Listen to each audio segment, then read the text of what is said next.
uthando lokwenyana luphelele enyanyeni, nakweziphi inzingo alinyimbiliki luphelele emoyeni. Xa lumile alugunqi, ngoluthando nqumakho soze ushiyeke ubambelele liweni. Incoko ayipheli okwamathe emlonyeni, ihlala ihleli incamathelo kwesandla epokothweni. La mazwi akhethekile kuba suka enhliziyweni.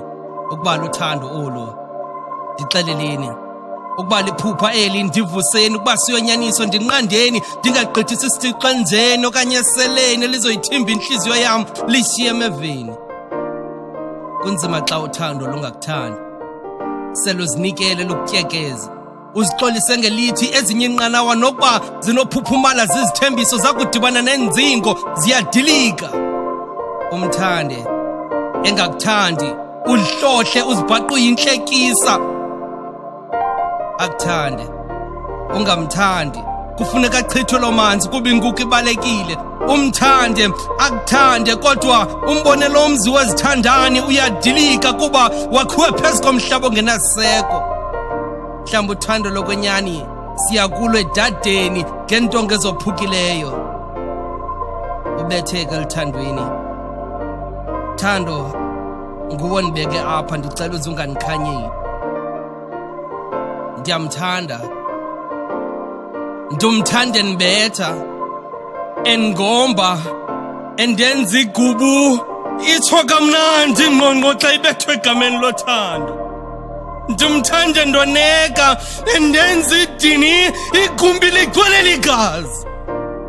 Umthanda selesixabana, alithovi inqindo kongathulwa nefufunyana, ayibethi intongo kongathi yayithwasela. Yena iyalicela uxolo athi biyimpazamo, nam ndingumntu oxolelayo mandimpi ithuba, mhlawumbi uzothinta.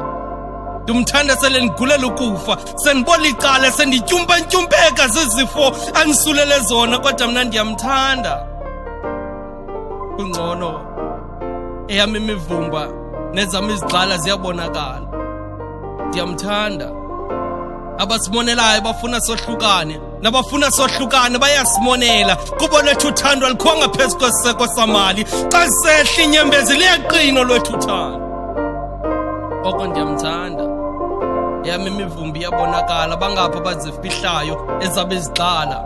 Enyanisweni baninzi esiphila nabo, kodwa ngaphakathi kudala bafayo. Oko ndiyekeni mna kuba ndiyamthanda.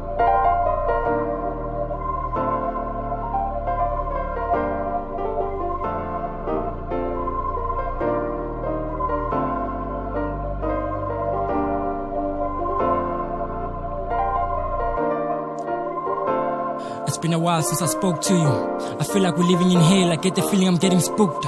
I'm more afraid for my brothers and sisters. They feel safe in the closet, like if Dudu could come out, it's either they will go 6 feet under or live with trauma. Last scene was at church. At the end of the day, she's in the body bag. Back in the day, a man used to be provider and a protector. These days, they can't tell the difference between the predator and the protagonist. There's too much agony where I am. She gives life and love, only for hers to be taken away. Her wish was to die before her children. Now a man who has never taken her out has taken away her child. Excuses are just a foundation. Her bruises, nothing a makeup can fix. Lord, I speak for myself, I've seen it all. If I don't say something, take away my voice. If I don't do something, take away my art. With this piece written from the heart, I hope I get through your heart.